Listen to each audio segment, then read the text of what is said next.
মন্দিরে পুজো দিয়ে রবিবাসরীয় প্রচার শুরু করলেন বাঁকুড়ার বিজেপি প্রার্থী সুভাষ সরকার এবং তৃণমূল প্রার্থী অরূপ চক্রবর্তী। লোকসভা নির্বাচনে বাঁকুড়ার তৃণমূল প্রার্থী অরূপ চক্রবর্তী, এই কেন্দ্রে সিপিএম প্রার্থী নীলাঞ্জন দাশগুপ্ত। বাঁকুড়া থেকেই ফের একবার ভোটে লড়বেন বিজেপি সাংসদ সুভাষ সরকার। এদিন প্রচারের আগে বাঁকুড়ার রানাগঞ্জ মোড়ের শিব মন্দিরে পুজো দেন সুভাষ সরকার। ফের একবার বাঁকুড়ার মাটিতে পদ্ম ফোটাতে আশাবাদী তিনি। পুজোর পর করেন জনসংযোগ।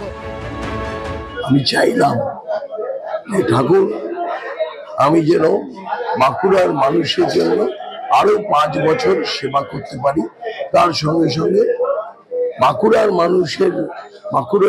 সকলের আর্থসামাজিক উন্নয়ন, গ্রামের উন্নয়ন, শহরের উন্নয়ন, আর এর সঙ্গে সঙ্গে সারা ভারতেরও সেবা করার জন্য সুযোগ পাই।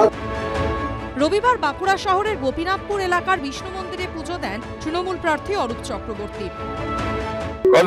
কদম বাড়া আশীর্বাদ দিলাম, আরো যেতে হবে, আরো বাড়তে হবে, জয় লাভ করতে হবে, মমতা বন্দ্যোপাধ্যায়কে ভারতবর্ষে প্রতিষ্ঠিত করতে হবে।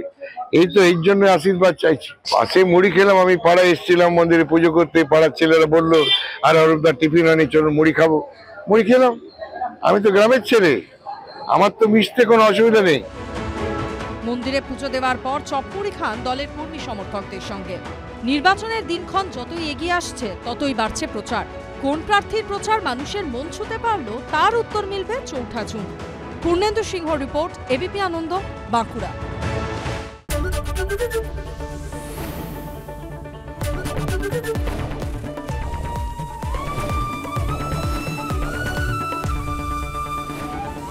এবিপি আনন্দ, এগিয়ে থাকে, এগিয়ে রাখে।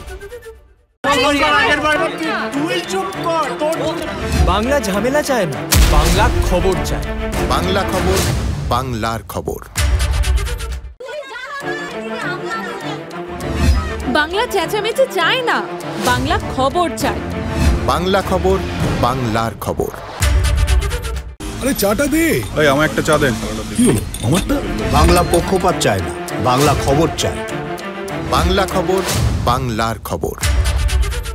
সত্য অন্তহীন, সত্যের খোঁজও তাই, সত্য সন্ধানে তাই আমরা অক্লান্ত, অকুতভয়। এবিপি আনন্দ নতুন ভাবনার প্রতীক, যা মনে মুক্ত, তথ্যে যুক্ত এবং যাবতীয় সীমানার বাঁধন থেকে মুক্ত। সীমা না শব্দটির মধ্যেই লুকিয়ে আছে মানা শব্দটি, যেন চোখ রাঙানি এক অদৃশ্য বেড়াজাল, যা আটকে রাখে আমাদের এক ছোট্ট গণ্ডির মধ্যে। একমাত্র সঠিক খবরই গড়ে তুলবে এক মুক্ত সমাজ। সেই জগৎ গড়ার লক্ষ্যে কোনো সীমানার ঠুকুটি আমরা মানব না। এবিপি আনন্দ, এগিয়ে থাকে, এগিয়ে রাখে।